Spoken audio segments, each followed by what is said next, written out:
Shri Gurubhyo Namaha, Srimatre Namaha. Welcome to Vedjanani. Narayaniyam Dashakam 43. The Varnana of Trinavarta Vadam. Vrittam Vasanta Tilakam. Shloka 1. Krishna, once your mother found you to be very heavy to carry and laid you down in the bed. She became worried as to what happened suddenly to you. But she got engaged in her household work, thinking of you all the time.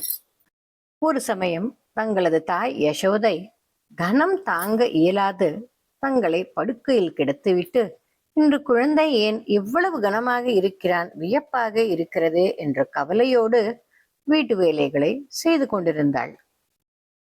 त्वामेकदा गुरुमरुत्पुरनाथवोढुम् गाढाधिरूढगरिमानमपारयन्ति माता निधाय शयने किमिदं पदेति ध्यायन्त्यचेष्टत गृहेषु निविष्टशङ्का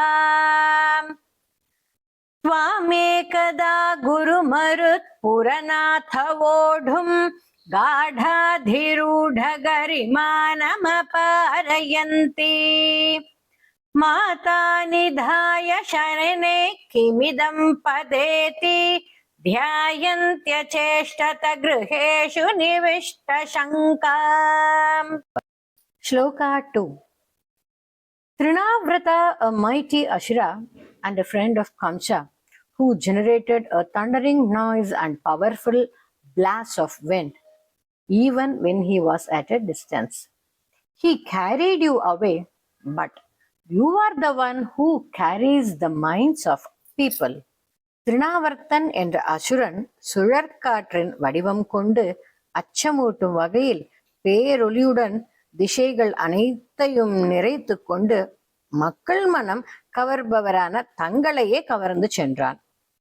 तावद्विदूरमुपकर्णित घोरघोष व्याजृम्भिपांसु पटलि परिपूरिताशः वात्यावपुस्स किल दैत्य वरस्तृणावर्ताख्यो जहार जनमानसहारिणं त्वाम् तावत् विदूरमुपकर्णित घोरघोष व्याजृम्भिपांसु पटलि परिपूरिताशः वात्यावपुस्स किल दैत्य वरस्तृणावर्ताख्यो जहार जनमानसहारिणं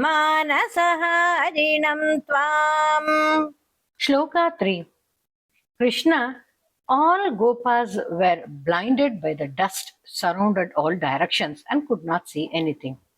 Your mother rushed to your bed with great concern, but not finding you, she cried much, thinking, what has happened to you? அங்க அளவற்ற புழுதி படத்தால் எங்கும் இருள் சூழவே இடையர்களால் எதையும் காண முடியவில்லை. தன் குழந்தைக்கு என்ன நேர்ந்ததோ என்று தாய் யசோதை அஞ்சி தங்களை கிடத்திய படுக்கைக்கு ஓடி வந்து தேடினாள். அங்கேயும் தங்களை காணாது அழுதாள். உத்தாமபாம்சு திமிராஹத திருஷ்டிபாதே द्रष्टुम् किमप्यकुशले पशुपाललोके हा बालकस्य किमिति त्वदुपान्तमाप्ता माता भवन्तमविलोक्य भृशं रुरोद उद्दामपांसु तिमिराहत दृष्टिपाते द्रष्टुम् किमप्यकुशले पशुपाललोके हा बालकस्य किमिति त्वदुपान्तमाप्ता माता भवन्तमविलोक्य भृशं रुरोद. Krishna, then the great demon weakened in power. He also shrank in size and his speed was diminished because of carrying your weight. Now the dust storm and the fierce whirling sound also diminished, and so in the Gokula also. Now, after the sound was diminished, Your mother's cry was clearly heard everywhere, Krishna. அந்த அசுரன் தங்களுடைய பாரம் தாங்க முடியாது வேகத்தை குறைத்து கொண்டான். அதேபோல் தன் உடல் சோர்ந்து அசைவற்றவன் ஆனான். பிறகு புழுதியும் இரைச்சலும் அடங்கவே தங்கள் தாய் யசோதையின் அழுகுரல் கோகுலம் எங்கும் கேட்டது. தாவத் சதானவ வரோபி ச தீனமூர்த்திஹி பாவத் கபார பரிதாரணலூன வேகः சங்கோச்சமாப ததனு க்ஷதபாம் சுகோஷே घोषे व्यतायत भवज्जननी निनादः तावत् सदा नववरोऽपि च दीनमूर्तिः भावत् कभार परिधारणलून वेगः सङ्कोचमाप तदनु क्षतपां सुघोषे घोषे व्यतायत भवज्जननी निनादः. Shloka 5. On hearing the crying sound of Yashoda, Nandagopa and the other Gopas rushed inside the house. Meanwhile, the Ashura, who had become very weak by carrying your weight, he wanted to release you. Hey Krishna, you are the one who releases everyone from bondages. You did not let go of him, but he fell down from the sky. யசோதையின் அழுகுரலை கேட்ட நந்தகோபரும் மற்ற கோகுலவாசிகளும் வீட்டிற்குள் வந்து பார்த்தனர். இதற்கிடையில் வலுவிழந்த அந்த அசுரன் தங்களை விட்டுவிட விரும்பினான். தாங்கள் அவனை விடாததால் அவன் தங்களையும் சேர்த்து கொண்டு ஆகாயத்தினின்று கீழே விழுந்தான். क्रोधोपकर्णन वशात् उपगम्य गेहं गन्धत् सुनन्दमुख गोपकुलेषु दीनः त्वां दानवस्तु अखिल मुक्तिकरं मुमुक्षुः त्वय्य प्रमुञ्चति पपात वियत् प्रदेशात् क्रोधोपकर्णन वशात् उपगम्य गेहं क्रन्दत् सुनन्दमुख गोपकुलेषु दीनः त्वां दानवस्तु अखिल मुक्तिकरं मुमुक्षुः त्वय्य प्रमुञ्चति पपाद वियत् प्रदेशात्. Shloka 6.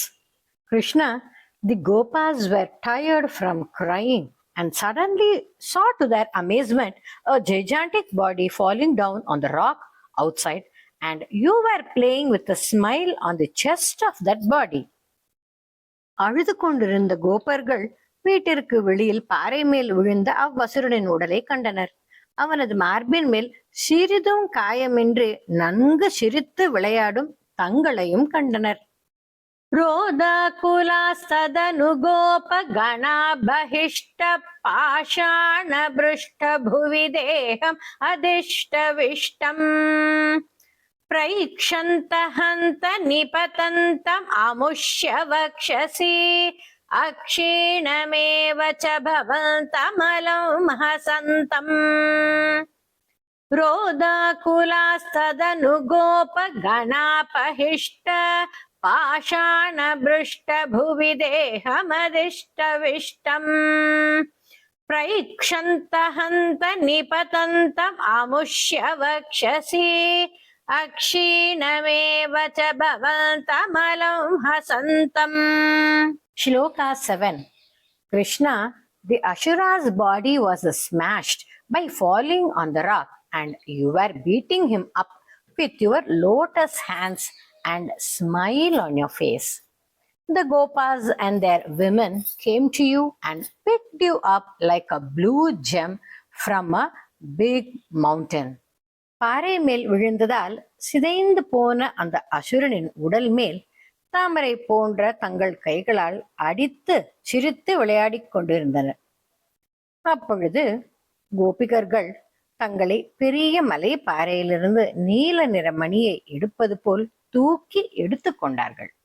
ग्रावप्रपात परिपिष्ट गरिष्ठ देह भ्रष्टासु दुष्टदनुचोपरिदृष्टहासम् आज्ञानमम्बुजकरेण भवन्तं येत्य गोपादधुर्गिरिवरादिवनीलरत्नौ ग्रावप्रपात परिपिष्ट गरिष्ठ देह भ्रष्टासु दुष्टदनुजोपरिदृष्टहासम् आज्ञानमम्बुजकरेण भवन्तमेत्य गोपादधुर्गिरिवरादिवनीलरत्नम्. Shloka 8. Krishna, one by one, Nanda and the other Gopas, with great joy, they took you on their hands and embraced you and kissed your limbs. The Gopikas were also desirous of taking you, but did not do so out of shyness. After that, as a honey beetle, you jumped into their lotus-like hands. Nandagopar மற்றும் மற்ற இடையர்கள் ஒவ்வொருவரும் தங்களை எடுத்து தழுவிக்கொண்டு உடல் முழுவதும் முத்தமிட்டு மகிழ்ந்தனர். அப்பொழுது தங்களை எடுத்துக்கொள்ள விரும்பும் கோபியர்கள் எண்ணத்தை உணர்ந்த தாங்கள் அவர்களின் தாமரை மலர் போன்ற கைகளில் தாவி பாய்ந்தீர்கள். ஏகைகமாஷு பரிகிருஹ்ய நிகாமநந்தன் நந்தாதிகோப பரிரப்த விஷும்பிதாங்கம் ஆதாது காம பரிசங்கித கோபநாரே ஹஸ்தாம்புஜ பிரபதிதம் பிரணுமோ பவந்தம். ஏகைகமாஷு பரிகிருஹ்ய நிகாமநந்தன் நந்தாதிகோப பரிரப்த விசும்பிதாங்கம் ஆதாது காம பரிசங்கித கோபநாரே ஹஸ்தாம்புஜ பிரபதிதம் பிரணுமோ பவந்தம். Shloka 9. Krishna, your mother and father and others wondered as to what could they do for your protection. They prayed to Govinda to protect their son. Thus Krishna, they prayed to you for your own protection. Krishna, தங்களின் தாய் தந்தையர் மிகவும் கவலையுற்றனர். தம்மை வந்தடைந்தவர்களின் துன்பத்தை போக்கியருளும் கோவிந்தன் தான் நம்முடைய குழந்தையை துன்பங்களினின்றும் காப்பாற்ற வேண்டும். வேறு என்ன செய்ய முடியும் என்று தங்களை காப்பாற்றும்படி தங்களிடமே வேண்டிக் கொண்டனர். பூயோபி கின்னு கிருணும பிரணதார்த்திஹாரே கோவிந்த ஏவ பரிபாலயதா சுதம் நஹ இத்யாதி மாதர பித்ரு பிரமுகைஸ்ததானீம் சம்பிரார்த்திதஸ்த்வதவனாய விபோ த்வமேவ. பூயோபி கின்னு கிருணும பிரணதார்த்திஹாரே கோவிந்த ஏவ பரிபாலயதா சுதௌ நஹ இத்யாதி மாதர பித்ரு பிரமுகைஸ்ததானீம் சம்பிரார்த்திதஸ்த்வதவனாய விபோ த்வமேவ. Shloka 10. Hey Guruvayurappa, you killed the Ashura who was in the form of the wind. Why do you not kill and remove my ailments also, which also arise from the wind? Guruvayurappa, please eradicate all my internal and external ailments. Guruvayurappa, காற்றில் வடிவில் வந்த அசுரனை நீங்கள் கொன்றதுபோல் தாங்கள் வாதத்தினால் உண்டான எனது நோயை ஏன் அழிக்காமல் இருக்கிறீர்கள் கிருஷ்ணா? என் நோய் முற்றிலும் தீருமாறு தாங்களே அருள் புரிய வேண்டும். வாதாத்மகம் தனுஜமேவ மயி பிரதூன்வன் வாதோத்பவான் மம கதான் கிமுனோ துனோஷி கிம் வா கரோமி புனரப்ய நிலாலயேஷ நிஷேஷ ரோக சமனம் முஹுரர்த்தயே த்வாம்.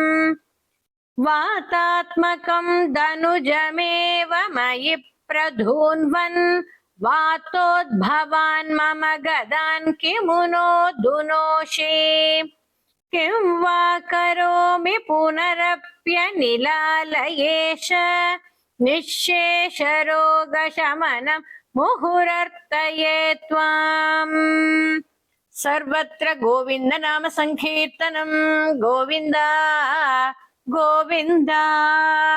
Let's chant the dashakam in the medium sweet.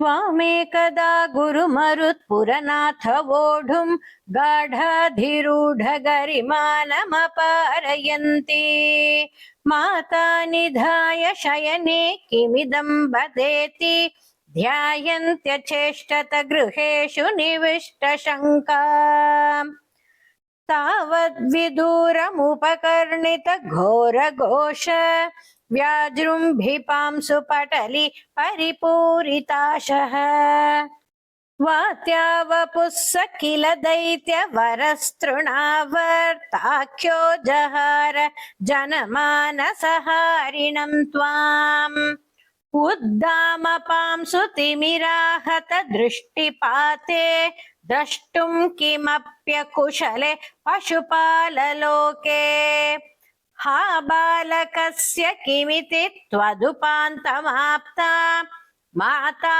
भवन्तमविलोक्य भृशं रुरोद तावत् स दानववरोऽपि च दीनमूर्तिः भावत्कभारपरिधारणलूनवेगः सङ्कोचमाप तदनु क्षतपांसु घोषे घोषे व्यतायत भवज्जननी निनादः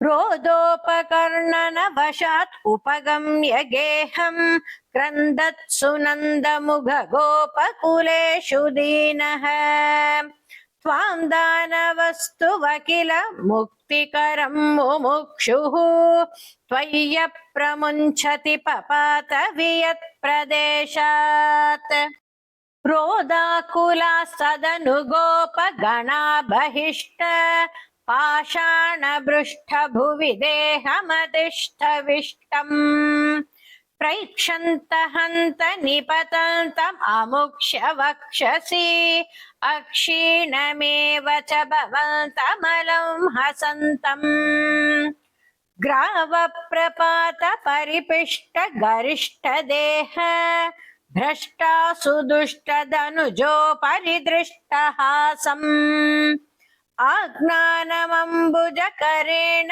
भवन्तम् एत्य गोपादधुर्गिरिवरादिवनीलरत्नम् एकैकमाशु परिगृह्य निकामनन्दन् नन्दादिगोपपरिरब्ध विचुम्बिताङ्गम् आदातु काम परिशङ्कित गोपनारी हस्ताम्बुज प्रपदितं प्रणुमो भवन्तम् भूयोऽपि किन्नु कृणुम प्रणतार्तिहारी गोविन्द एव परिपालयतात् सुतं नः इत्यादि मातर पितृप्रमुखैस्तदानीं सम्प्रार्थितस्त्वदवनाय विभो त्वमेव वातात्मकं धनुजमेव मयि प्रधून्वन् वातोद्भवान् मम गदान् किमुनो धुनोषि किं वा करोमि पुनरप्यनिलालयेश निःशेषरोगशमनं मुहुरर्तये त्वाम् सर्वत्र गोविन्द नाम संकीर्तनं Govinda Govinda. I request you to subscribe to Veda Janani and hit a like and share with your family and friends.